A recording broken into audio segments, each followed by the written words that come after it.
Antes de começar o vídeo, eu gostaria que você se inscrevesse no canal, pois eu vejo que muita gente assiste aos nossos vídeos e não é inscrita, e isso é muito importante para a gente crescer aqui no YouTube. Esse vídeo deu muito trabalho, então macete o dedo no like e, por favor, deixe um comentário, porque eu leio todos e respondo sempre que possível. A narrativa se inicia com uma profunda proclamação de que cada indivíduo possui um instinto fundamental de sobrevivência. Em um terreno desolado, repleto de restos mortais, a sombria oração reflete sobre a árdua odisseia que conduziu nosso protagonista a este ponto. 99 tentativas foram empreendidas até este momento, culminando em uma determinação resoluta de vencer o desafio final. Posicionado no limiar da 20ª prova, ele encontra uma horda de entidades celestiais que servem como guardiões formidáveis. Observando esses seres, ele levanta a hipótese de que a prova final possa estar protegida por golems sentinelas encarregados de defender um portal secreto à distância. É evidente que esses sentinelas não facilitarão sua passagem. Consequentemente, nosso herói invoca uma arma de um tom carmesim profundo, semelhante a uma foice. Em resposta, os guardiões se preparam para o confronto, brandindo suas armas enquanto um deles inicia o ataque. Ao liberar o selo da morte, nosso protagonista evoca uma aura escarlate em forma de caveira que envolve o golem, sinalizando o início de um confronto épico. Com agilidade excepcional, ele ataca o golem, ciente de que sua habilidade aumenta o dano em 100 após ser bem-sucedida em um inimigo. Os guardiões convergem sobre ele, levando-o a ativar a habilidade Noite da Morte, que mergulha a área em completa escuridão. Essa tática cega os golems, permitindo que ele os corte com facilidade, como se fossem insubstanciais. Quando o triunfo parece iminente, um golem gigantesco emerge, não oferecendo qualquer chance de descanso. Esse adversário formidável inicia um ataque rápido, combinando investidas gélidas e flamejantes. Simultaneamente, uma saraivada de golems adicionais intensifica a pressão. Impulsionado pela situação, ele acelera além dos limites normais, gerando duplicatas espectrais que cercam o golem gigante, enquanto este se prepara para desferir uma saraivada de fogo semelhante a uma chuva de flechas. Os projéteis flamejantes parecem consumir nosso herói em sua queda. Felizmente, o ataque abrasador aniquila apenas seus clones etéreos, poupando-o de qualquer dano. Em retaliação, ele provoca o golem, sinalizando que derrotá-lo seria uma tarefa árdua. O ambiente, antes resplandecente com tons flamejantes, muda para um azul vibrante enquanto o golem inscreve uma runa mística sob si, aprisionando-o em um recinto glacial. Apesar da situação precária, ele permanece imperturbável, antecipando o ataque aéreo do golem. No momento crítico, os limites gelados começam a se romper quando ele libera sua habilidade Destruição da Luz da Lua, cortando o gelo e o golem em um único golpe perfeito. Ileso, ele reconhece mentalmente o susto e percebe que um conflito prolongado com os golems seria inútil se enfrentados individualmente. Com determinação resoluta, ele resolve concluir o conflito com uma ação singular e definitiva. Os golems preparam seu ataque elemental de fogo e gelo, mirando-o diretamente. Em resposta, ele inicia sua habilidade Destruição da Luz da Lua. Lua morta, executando um arco majestoso com sua arma. Ele abriu caminho através dos golems reunidos, obliterando-os com um único golpe certeiro. Chegará o momento de desvendar os mistérios guardados pelos formidáveis guardiões. Ao entrar na sala, foi tomado por uma sensação de admiração, observando que o ambiente refletia um templo consagrado. A porta, emanando uma aura de mistério, intensificou sua curiosidade sobre os reinos ocultos além dela. Ele especulou sobre o significado de sua jornada e o potencial de um encontro crucial que o aguardava. Seu rosto se iluminou com um sorriso de expectativa, enquanto considerava a possibilidade de concluir o jogo. Contudo, seu otimismo foi abruptamente frustrado por uma notificação pop-up, revelando que o requisito de entrada para a sala do chefe era de apenas 1 em 5. Indicando a necessidade de 5 jogadores para acessar a sala do chefe, essa revelação deixou nosso protagonista perplexo, questionando o pré-requisito inesperado. O sistema anunciou friamente que ele era o único jogador antes da sala do chefe e insinuou, de forma sinistra, que sua morte o aguardava em 5 segundos. Caso não cumprisse os pré-requisitos, dominado pela frustração e indignação, exclamou em desespero, perplexo com a exigência não revelada. Conforme a contagem regressiva diminuía inexoravelmente de 5 para 1, sentimentos de impotência e desespero o invadiram. Observando sua própria figura começar a se dissipar, ele reconheceu a futilidade da resistência. Com as mãos desaparecendo e um semblante resignado, aqueceu ao seu aparente destino. Após a cessação da contagem regressiva, ele desapareceu completamente, e o sistema confirmou friamente sua morte. Em seguida, uma mensagem apareceu indicando que ele havia ativado a runa da regressão.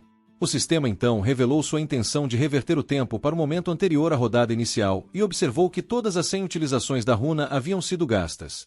O sistema declarou então que a runa da regressão desapareceria. Um alerta final sinalizou o início da 100ª regressão do nosso protagonista. A narrativa transita para uma cidade magnífica, repleta de uma multidão transbordando de entusiasmo por um evento iminente. À medida que a atmosfera se adensava de expectativa, uma proclamação ressoou, iniciando uma contagem regressiva coletiva. Com apenas 5 segundos restantes, a multidão reunida participou entusiasticamente, contando de 5 a 1. Simultaneamente, nosso protagonista, imerso na multidão, lamentava internamente seu retorno ao instante anterior ao seu envolvimento nessa perseguição implacável. Com os punhos cerrados, ele alimentava o desejo de deter a passagem do tempo. Apesar de ter avançado para a formidável 20ª rodada, um alerta surgiu indicando o esgotamento de todas as 100 utilizações de sua runa de reversão temporal. Com renovada determinação, ele jurou concluir o jogo em sua última tentativa. Percebeu que precisava recrutar mais 4 participantes para a rodada final. Refletindo sobre suas opções, lembrou-se de uma conversa recente entre amigos sobre a transição para a vida adulta. Um amigo havia comentado alegremente sobre a obsolescência dos diplomas falsos após a formatura. Outro considerava uma carreira como entregador, buscando conselhos de Yang Min e declarando sua intenção de levar uma vida como gangster. Yang Min enfrentou o ceticismo e preocupação de seus colegas. Imperturbável, expressou sua aspiração por uma existência não convencional, citando o mantra, só se vive uma vez. Em conversas privadas, seus colegas o consideravam impetuoso e cogitavam se distanciar dele após a formatura, questionando o futuro do protagonista e seus empreendimentos com o transporte espacial. Yang Min, referindo-se ao protagonista, admitiu relutância em romper os laços, sugerindo que o protagonista nutria apreensões sobre a vida pós-formatura. Seus amigos, em tom de brincadeira, compararam Yang Min a uma entidade travessa, enquanto ele, divertido, se comprometeu a prolongar suas aventuras compartilhadas. Nosso protagonista chamou a atenção, levando um dos amigos de Yang Min a alertá-lo. Simultaneamente, um locutor anunciou a chegada do momento crucial, iniciando uma contagem regressiva de 5. Yang Min reconheceu o protagonista, notando um comportamento incomum quando este revelou seu rosto e o encarou intensamente, causando perplexidade devido à intensidade desconhecida. Em meio ao anúncio do ano novo, Yang Min contemplou o olhar penetrante do protagonista. Seus companheiros sugeriram que deixassem o assunto de lado por enquanto, ressaltando a importância da formatura do ano novo e dos futuros encontros. Yang Min, embora com certa relutância e reclamações sussurradas, concordou em dar espaço ao protagonista. Ao fundo, um amigo celebrava sua entrada na vida adulta e a atmosfera ressoava com exultações de Feliz Ano Novo. Uma voz enigmática interrompeu subitamente, ponderando sobre a estranheza das celebrações de Ano Novo da humanidade, sem plena consciência da situação. O jovem Min se virou para o amigo, suspeitando que a voz fosse a sua, mas este negou qualquer comentário. Ambos olharam para cima, perplexos com a origem do som misterioso. Uma entidade angelical apareceu, divertida com a ingenuidade dos humanos, comparando-os a primogênitos confinados. Observando do ponto de vista de um anjo, o grupo ficou surpreso, com alguns especulando se a figura celestial era realmente um anjo ou parte de um espetáculo de Ano Novo. Uma pessoa expressou disposição para aceitar a aparição como realidade, enquanto outra comentou sobre o notável fascínio do anjo. Embora um dos protagonistas já estivesse familiarizado com sua aparência, ele continuava a nutrir uma profunda animosidade. Apesar de ter vivenciado esse cenário 99 vezes, o anjo se divertia com as expressões dos humanos, referindo-se a eles de forma desdenhosa como insignificantes e sugerindo que eles eram fascinados por sua aparência. Ela expressou seu desinteresse pela presença deles, considerando-os insignificantes. Com um sorriso desconcertante, zombou do espanto silencioso deles, insinuando o fascínio que sentiam por ela. Contudo, sua arrogância atraiu a atenção de um homem na multidão, que questionou em voz alta sua identidade, insinuando que ela estava apenas se passando por um anjo. Ele a menosprezou, criando um momento tenso. O protagonista observou a cena com pesar silencioso. O semblante do anjo mudou momentaneamente para o silêncio, depois sua expressão escureceu, seus olhos adquirindo um tom vermelho ameaçador. O homem que a desafiara teve um fim violento, causando pandemônio enquanto a multidão se dispersava em terror. Dominado pelo espanto, Yang Min expressou sua confusão em voz baixa. O anjo, adotando uma postura ameaçadora, repreendeu os humanos por sua maneira informal de se dirigir a ela. Declarou que questionar sua autoridade era um exagero e advertiu que as consequências testemunhadas poderiam se estender a outros. Ela concordou, a contragosto, em esclarecer a situação, aconselhando-os a ouvir com atenção. Apesar do desânimo do protagonista, o anjo revelou que eles participariam de um jogo de 20 rodadas, que ocorreria no primeiro dia de cada mês. Ela explicou que seus espíritos seriam transportados para um reino alternativo para realizar missões e superar desafios. Os bem-sucedidos receberiam recompensas e retornariam ao mundo real. A confusão se espalhou pela multidão e, buscando entender o que havia acontecido, uma pessoa interpretou o anúncio como uma oportunidade de sobrevivência. No entanto, ela esclareceu que nem todos que completassem as missões seriam poupados. O anjo especificou seu processo de seleção. Ela salvaria apenas metade dos participantes, com base na ordem em que concluíssem as missões. Tentando acalmar o alarme da multidão, ela garantiu que nem todos seriam levados. Ela especificou que apenas pessoas entre 15 e 29 anos, de qualquer lugar do mundo, participariam do jogo. O protagonista refletia sobre a natureza repetitiva daquele jogo, que ele vivenciava 100 vezes a cada vez que completava 20 anos. Em meio à multidão, a expressão de alívio de um senhor idoso por ter sido dispensado provocou irritação em outros, que interpretaram seu comentário como algo que agravava a situação. Yang Mi interveio, enfatizando a gravidade do contexto e lembrando-os da vítima anterior. Após a contagem, o anjo anunciou a vasta escala do jogo, com 1.812.912.290 participantes. Ao concluir seu briefing, ela iniciou o jogo. Subitamente, o protagonista foi envolvido por uma vasta extensão branca. O anjo explicou que cada participante havia sido isolado em seu espaço único, invisível para os outros, onde deveriam configurar seus corpos em preparação para a transferência da alma. Esta era uma oportunidade singular de personalização, e ela aconselhou uma escolha cuidadosa. Internamente, o protagonista optou por manter os atributos de sua encarnação anterior, adotando o nome de Foice Negra. Nessa paisagem, uma brisa suave sussurrava entre as folhas, orquestrando uma serena sinfonia da natureza. Foice Negra materializou-se nesse reino, refletindo sobre sua aparência inalterada pela 100ª vez desde sua 12ª tentativa, que agora lhe parecia sua verdadeira forma. À medida que outros se materializavam, alguns estavam perplexos com sua localização, enquanto outros estavam maravilhados com as alterações tangíveis em seus corpos. Um indivíduo, com orgulho, revelou sua escolha de imitar o rosto de uma celebridade, o que levou à validação de sua decisão por um colega. Observando em silêncio, o protagonista notou o esforço coletivo para parecer atraente, mas considerou-o imprudente. Dada a lei da sobrevivência do mais forte neste domínio, onde uma isca poderia levar alguém à ruína, a consequência da morte nesta realidade alternativa era a morte real no mundo real. Ele reconheceu que o início era iminente. Yang Mi apareceu. Agora, com uma constituição muscular aprimorada, o anjo chegou, comentando sobre a evidente alegria em suas expressões ao testemunharem seus avatares recém-criados. Ela anunciou que 1.829.110 indivíduos estavam presentes, representando todas as entidades e almas humanas. Essa revelação provocou espanto em um e ceticismo em outro em relação à contagem. O anjo respondeu com divertimento à compreensão limitada deles, explicando que os indivíduos estavam dispersos por diferentes reinos, cada um supervisionado por vários anjos e progredindo em seus ciclos. Ela os exortou a se concentrarem em seu progresso pessoal e iniciou um breve briefing. Eles foram instruídos a abrir a janela de status, que apareceu diante deles. Black suspirou, familiarizado com aquela interface de seus inúmeros ciclos de jogo. Suspirou interiormente. O anjo apontou para suas capacidades incipientes, observando que suas experiências anteriores em jogos poderiam ressaltar a escassez de seus poderes atuais. Ela os motivou a aprimorar suas forças, prometendo a libertação do jogo de sobrevivência e a realização de um desejo para aqueles que perseverassem e triunfassem na 20ª rodada. O anúncio de um possível desejo despertou choque e interesse entre os participantes, embora eles logo percebessem que essa dádiva seria exclusiva para o melhor colocado. Em seguida, o anjo os aconselhou a inspecionar seus inventários, insinuando um item especial que os aguardava. Seguindo a orientação do anjo, eles exploraram seus inventários, descobrindo um fragmento de runa. O anjo esclareceu que esse fragmento de runa, um artefato de uso único para o nível 1, era o item inicial que lhes fora alocado. Para utilizá-lo, os participantes foram instruídos a segurá-lo e mentalizar o comando de uso, enquanto sua expectativa pelas mecânicas enigmáticas do jogo crescia.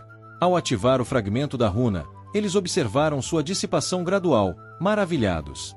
O anjo comentou sobre suas reações variadas, simbolizando a divergência de seus destinos, e os aconselhou a aceitar os resultados como uma questão de sorte. Anunciando a conclusão da impressão da runa, ela sinalizou o início do jogo com um estalar de dedos, provocando uma notificação do sistema. Essa notificação revelou a missão da primeira rodada: derrotar 100 goblins. Conforme os goblins apareciam com antecedência, os participantes ficaram maravilhados. Surgiram perguntas sobre a realidade dos goblins, enquanto outros ponderavam sobre o cenário estranhamente semelhante a um jogo. As especulações dentro do grupo variavam de teorias sobre um elaborado jogo de realidade virtual a atividades experimentais secretas. O anjo moderou a crescente empolgação com o aviso de que o contingente completo de goblins ainda não havia sido revelado. À medida que o número de goblins aumentava, também aumentava a apreensão dos participantes. Quem ficou sombrio quando ela declarou um imenso conflito. 10.000 humanos enfrentaram 50.000 goblins em uma luta mortal. O avanço dos goblins incitou pânico generalizado. Em meio ao caos, o protagonista avançou corajosamente, confrontando a horda de goblins. Outros se preocupavam com o perigo de sua proximidade, especulando sobre seus motivos, mas ele permaneceu concentrado, iniciando o combate ao golpear um goblin com força na cabeça. Em um cenário coletivo como esse, causar um forte impacto inicial é crucial. Determinado a estabelecer sua dominância, o protagonista buscava consolidar sua presença na consciência coletiva. Sua ação decisiva contra os goblins serviu para destacar sua força formidável, capturando a atenção da multidão e buscando uma performance que transmitisse autoridade. Enquanto eliminava habilmente os goblins que avançavam, os espectadores assistiam com admiração. Uma garota na multidão, intrigada por sua destreza, especulou sobre sua identidade, comparando-o a um agente de elite, enquanto seu apelido, Foices Negras, lhe rendia respeito generalizado. A aproximação dos goblins suscitou especulações sobre a proficiência do jogador no jogo, mas havia uma certeza inicial de sua capacidade de lidar com a ameaça, principalmente com a presença de Foices Negras. Contudo, essa segurança ruiu quando o ataque fatal de um goblin ceifou a vida de um dos seus, desencadeando pânico generalizado e uma retirada desordenada. O protagonista, imerso no combate, estava profundamente consciente dos gritos horripilantes daqueles que sucumbiam aos goblins. A situação havia se transformado em uma realidade terrível. Com a sobrevivência se tornando a principal preocupação de todos os envolvidos, ele refletiu sobre seu erro inicial, reconhecendo a inescapabilidade daquele reino. Aqueles não acostumados ao combate se viam significativamente desafiados pelos goblins. Para sobreviver naquele jogo, adaptar-se e recorrer aos instintos de sobrevivência tornava-se essencial. O campo de batalha estava saturado de sangue, repleto de corpos sem vida, fugitivos desesperados ou aqueles apanhados no avanço implacável dos goblins.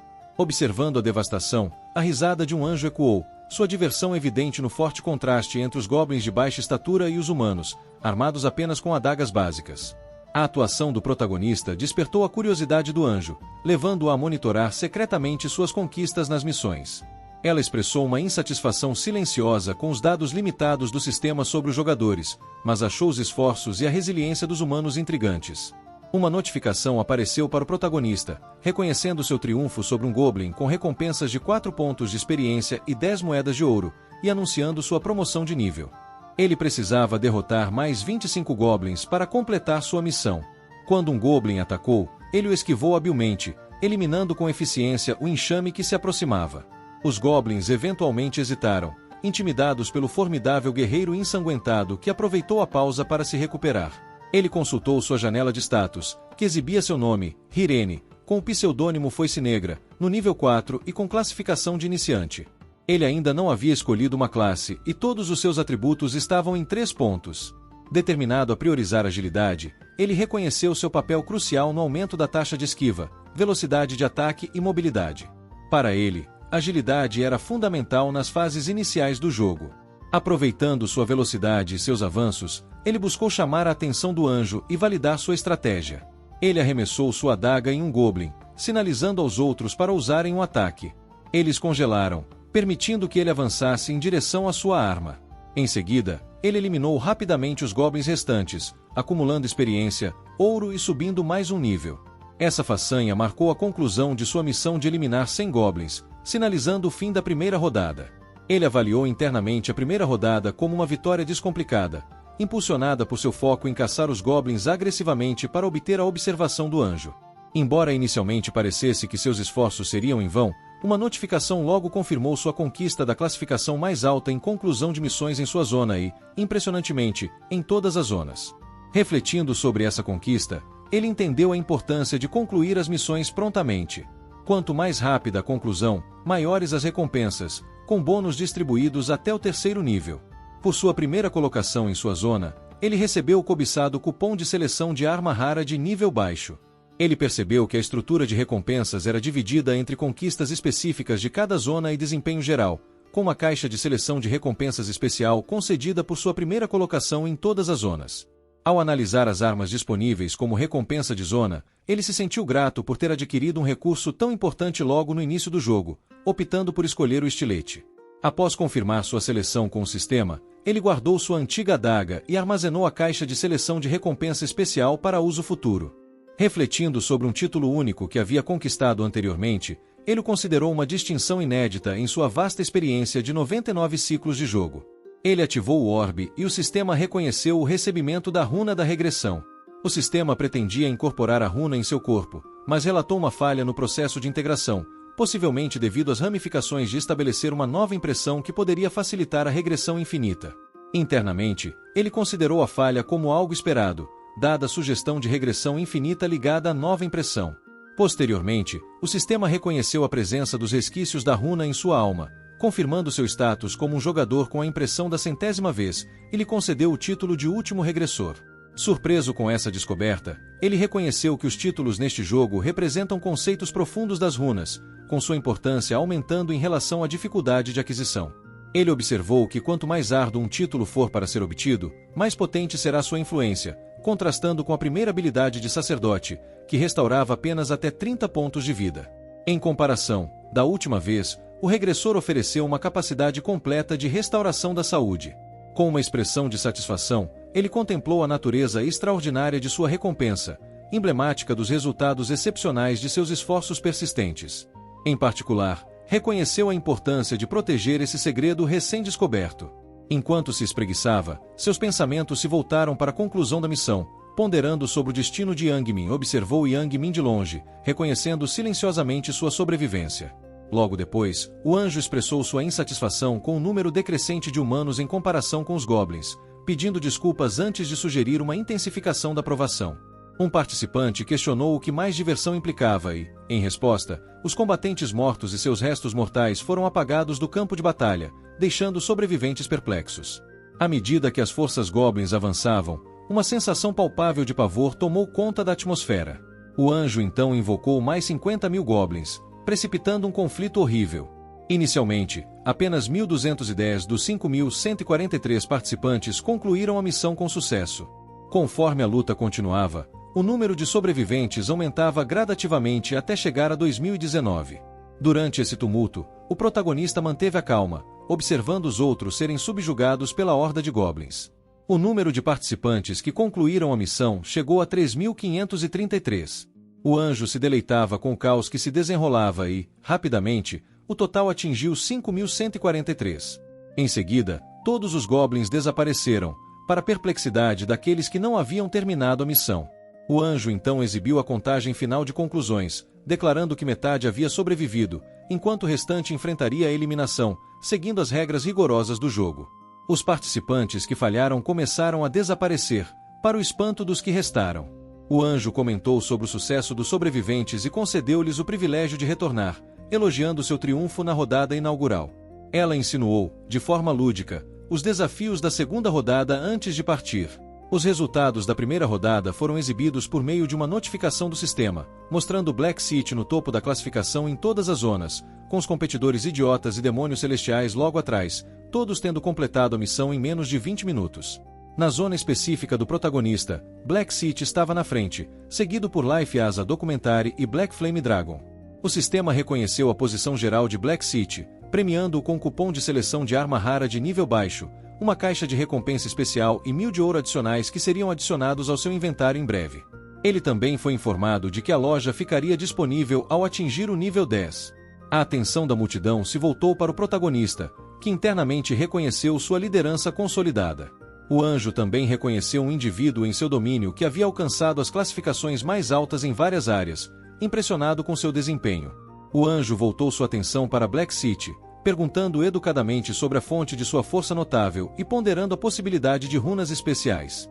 Contudo, ela rapidamente se conteve, reconhecendo a brusquidão de sua pergunta. Nosso protagonista respondeu com destreza, insinuando se ela poderia averiguar os detalhes de suas runas através de sua própria janela de estatísticas. O anjo, um tanto constrangido, afirmou apressadamente que sua intuição angelical lhe permitia tais observações, insistindo que sua pergunta era meramente retórica. Contudo, o sorriso perspicaz do protagonista insinuava uma compreensão mais profunda. Ele sutilmente fez um pedido, aguçando a curiosidade dela sobre que favor poderia lhe pedir. Seu comentário franco sobre a aparente inadequação das recompensas do primeiro lugar causou espanto entre os presentes. A expressão do anjo tornou-se ameaçadora quando ela, com severidade, pediu-lhe que explicasse melhor sua afirmação. O protagonista articulou com confiança seu pedido por uma recompensa mais significativa, expressando abertamente sua insatisfação com a atual. Um silêncio tenso envolveu a cena, e as feições do anjo escureceram, agora refletindo uma aparência demoníaca. Com uma voz sinistra, ela perguntou se ele, um mero humano, ousaria solicitar-lhe favores adicionais. Ela mencionou sua observação vigilante do desempenho dele desde o início, questionando se ele a havia subestimado com base em seu sucesso contra os goblins. O anjo inicialmente ameaçou usar violência, mas logo percebeu que ela havia perdido esse poder, recorrendo a rotulá-lo de presunçoso. Contudo, ela rapidamente mudou de posição, sugerindo uma abordagem alternativa. Reconheceu que tais exigências normalmente seriam rejeitadas, mas manifestou disposição para considerar o pedido. Em seguida, convidou o protagonista para uma conversa particular, deixando os outros participantes em suspense, especulando ambiguamente. Murmúrios de inveja e olhares curiosos surgiram, com alguns considerando se deveriam negociar recompensas maiores. Debateram sobre a possível extensão de tais recompensas, invejando a oportunidade exclusiva do protagonista. Ao passar, o protagonista trocou um olhar significativo com Yang Min, com uma expressão presunçosa. Isolada na floresta, a anjo perguntou sobre a distância cautelosa que ele mantinha, expressando a necessidade de afirmar sua presença e pedindo-lhe que permanecesse por perto, ao que ele concordou com indiferença e segurança. Interiormente, a anjo lamentava a necessidade de elevar a voz para se comunicar com aqueles humanos aparentemente tão obtusos. Sua frustração aumentava à medida que criticava internamente a ganância e a incompreensão inerentes a eles. Reconheceu sua falta de autoridade para determinar as recompensas e admitiu sua relutância em alterá-las, particularmente para o protagonista. Com um olhar crítico, ela decidiu dar uma lição de humildade ao protagonista, determinada a fazê-lo se arrepender de sua ganância. Cogitou a ideia de acabar com sua existência ao atingir um certo limite, mas então considerou as possíveis ramificações de tal ação. Reivindicar um jogador por queixas pessoais, especialmente por reclamações sobre justiça, poderia resultar em consequências terríveis. Ela temia que as autoridades superiores a responsabilizassem por colocar em risco a estabilidade do jogo, ponderando, portanto, a necessidade de não deixar testemunhas.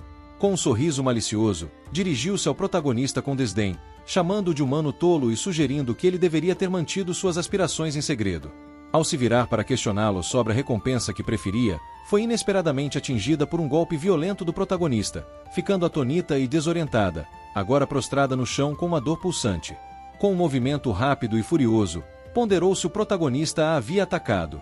Sua busca por ele provou-se inútil, aumentando sua confusão sobre seu possível desaparecimento. Sem que ela soubesse, ele estava atrás dela, lutando com suas asas. Sentindo uma dor intensa, ela implorou para que parasse, perguntando sobre suas intenções.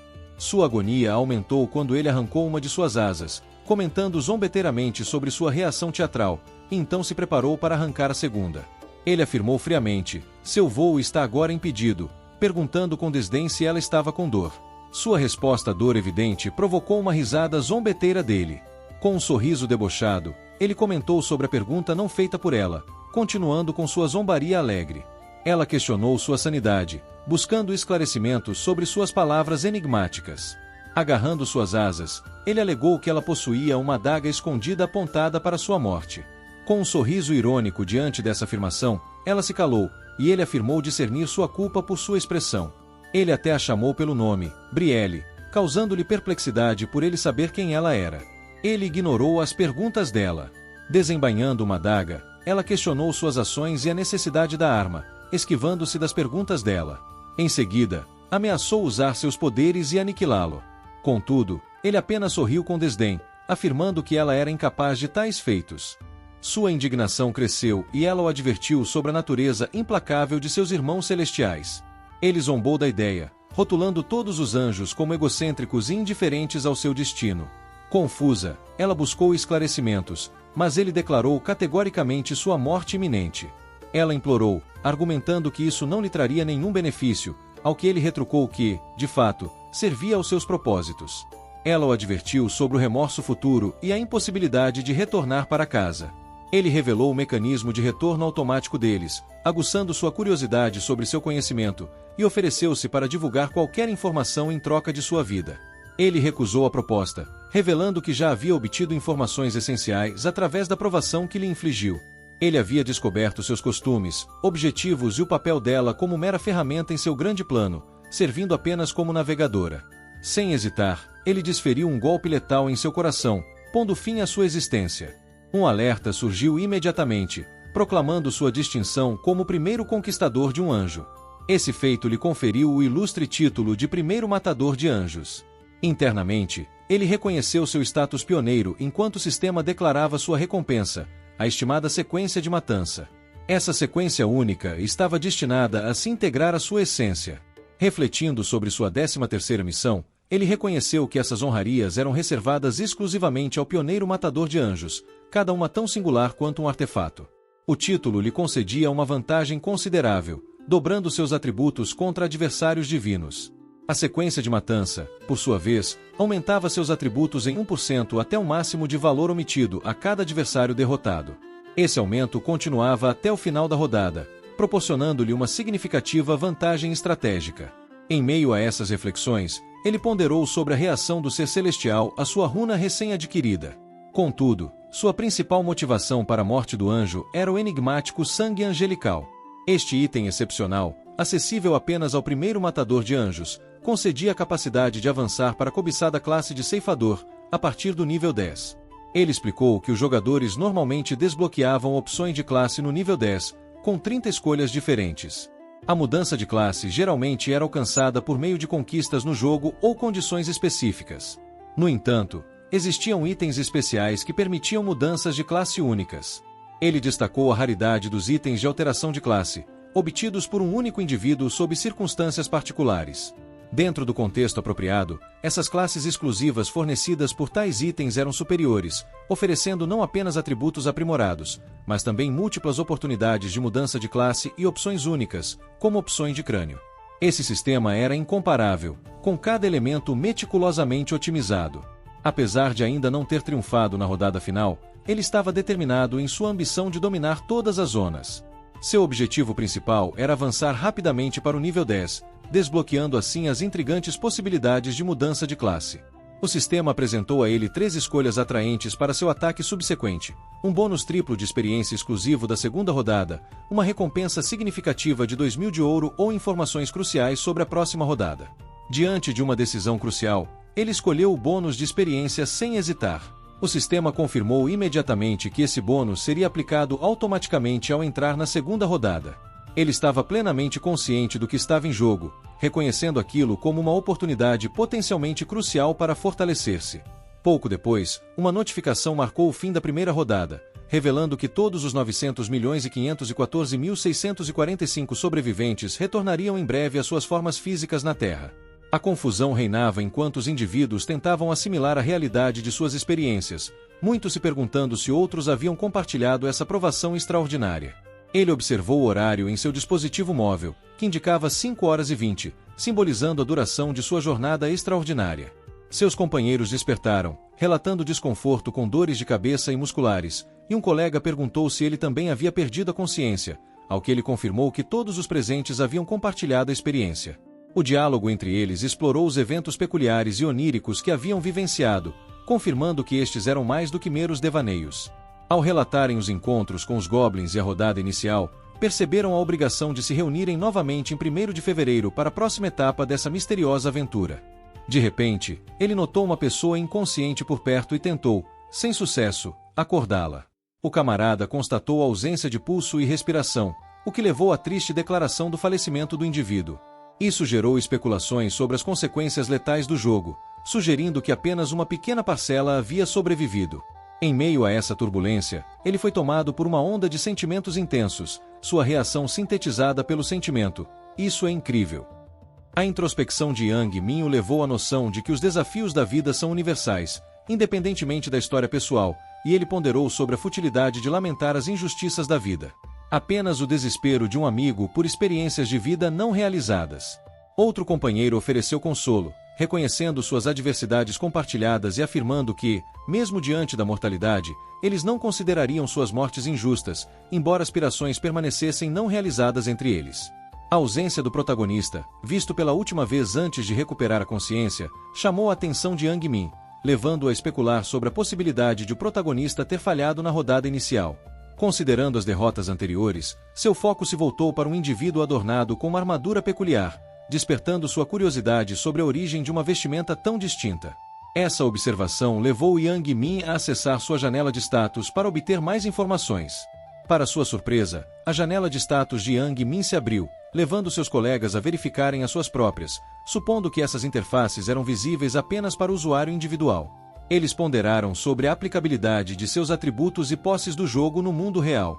Yang Min decidiu validar suas habilidades aprimoradas esmagando suavemente uma pequena pedra com a mão, com o rosto iluminado de entusiasmo. Simultaneamente, um noticiário relatou um incidente desconcertante no pavilhão Bozingak, no distrito de Jongro, onde aproximadamente 10.000 pessoas perderam a consciência repentinamente durante um evento de toque de sinos. Imagens mostraram uma mulher, de aparência angelical, discursando para a multidão. Pouco depois, um espectador que identificou a figura celestial teve uma morte súbita e inexplicável. A mulher com aparência angelical então fez um gesto, causando o desmaio de cerca de 10.000 pessoas. O jornalista destacou que esse fenômeno não era isolado, ocorrendo em outros 128 países. Apesar disso, a reação do público nas redes sociais foi amplamente incrédula, com muitos considerando os relatos fantasiosos ou suspeitando de uma farsa elaborada. Apesar do caos que se desenrolava, nosso protagonista admitia interiormente que esses acontecimentos sinalizavam o início de algo muito mais substancial, insinuando implicações mais amplas ainda por vir. A cobertura jornalística se expandiu, afirmando que aproximadamente 520.000 dos inicialmente afetados pela paralisia do sono haviam despertado, enquanto os demais haviam falecido tragicamente de parada cardíaca. O fechamento de grande repercussão da loja Celebrity Miss, localizada na mesma praça do shopping, ressaltou a gravidade da situação, com 11% da população nacional tendo sido afetada. Nosso protagonista pondera que o verdadeiro desafio transcende essas tragédias imediatas. A transmissão então mudou o foco para os sobreviventes, categorizando-os como participantes e avaliando seu número, sugerindo uma narrativa mais profunda entrelaçada aos eventos. Nosso protagonista reconhece o impacto mínimo das habilidades emergentes dos jogadores no mundo real, atribuindo-o aos seus atributos iniciais baixos. No entanto, ele prevê que, à medida que avançam de nível, eles se transformarão em entidades poderosas, potencialmente superando as capacidades militares modernas destinadas a prevenir a turbulência global. Ele supõe que a Terra pode não sobreviver até a 20ª rodada. Ele considera estabelecer domínio sobre os jogadores por meio de força superior, adotando uma estratégia diferente de suas experiências passadas. Enquanto pondera sobre possíveis aliados e táticas de recrutamento, ele prioriza uma tarefa iminente. Ao retornar ao seu apartamento, encontra sua refeição habitual de macarrão instantâneo. Indo para outro cômodo, observa seu irmão mais novo, Yang Min, dormindo profundamente, indiferente à sua ausência. Yang Min, um aluno do 3º ano do ensino fundamental, e nosso protagonista enfrentaram mudanças familiares drásticas após a trágica morte de seus pais em um acidente. Nosso protagonista assumiu o papel de único protetor de seu irmão mais novo, marcando uma profunda transformação em suas vidas. Usando a cicatriz na palma da mão do irmão, nosso protagonista acariciou-a ternamente, sinalizando o fim de sua existência serena e rotineira. Ele foi até o interruptor, iluminando o quarto e despertando a ruína. Com o amanhecer, nosso protagonista iniciou as atividades do dia, incentivando o irmão a se levantar. Enquanto o menino mais novo, Gregory, checava o celular, questionando a perturbação matinal, nosso protagonista, decididamente, removeu a roupa de cama, enfatizando a urgência da situação. Ele assegurou ao irmão que uma explicação viria a seguir e ressaltou a necessidade de estarem prontos imediatamente, pois a partida se aproximava. Perplexo, Yang Min, reprimindo um bocejo, perguntou sobre a partida tão cedo. Ele especulou se nosso protagonista pretendia observar o nascer do sol, sugerindo que ele poderia ter ido sozinho. Nosso protagonista, com semblante sério, esclareceu a urgência, afirmando a falta de tempo para dormir ou descansar em meio à turbulência global.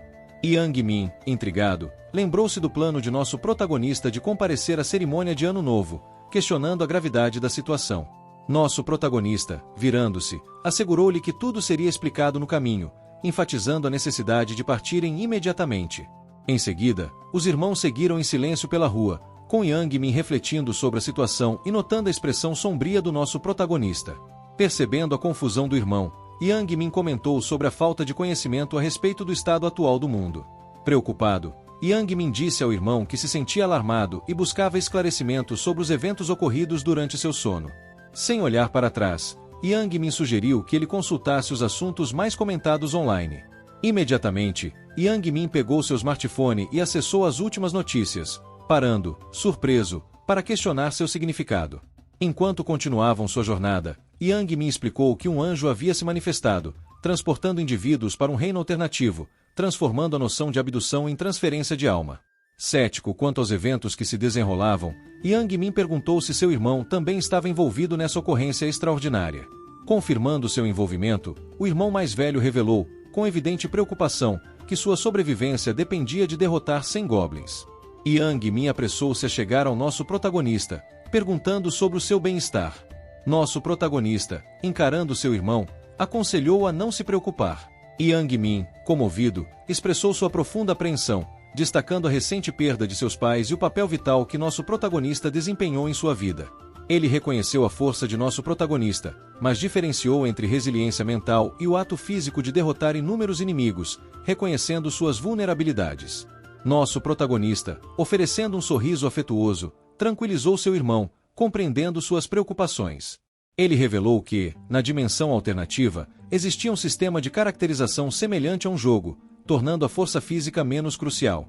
Ele assegurou a Yang Min que, ao testemunhar as capacidades de seu irmão naquele reino, quaisquer receios iniciais se dissipariam. Ao tentar descobrir as intenções de nosso protagonista, Yang Min recebeu um convite para acompanhá-lo e desvendar a verdade. Contudo, Yang Min insistiu em saber o destino antes de prosseguir, parando abruptamente e buscando uma explicação sincera. Nosso protagonista, ao olhar para seu próprio ferimento, refletiu um semblante sombrio. Ele mencionou Bandu sucintamente e revelou que o destino deles era o covil de Bandu, insinuando que estava ciente da adversidade que Yang Min enfrentava. Surpreso com o conhecimento do irmão, Yang Min perguntou como o protagonista tinha acesso a essa informação, o que, ao afirmar seu papel como irmão mais velho, indicava sua responsabilidade inerente de estar ciente de tais assuntos, reconhecendo sutilmente o desejo de Yang Min de protegê-lo de fardos adicionais. O protagonista foi tomado pelo arrependimento ao ver a expressão angustiada de Yang Min, reconhecendo sua ignorância inicial sobre os verdadeiros acontecimentos. Se você gostou, deixe seu like e se inscreva para a continuação.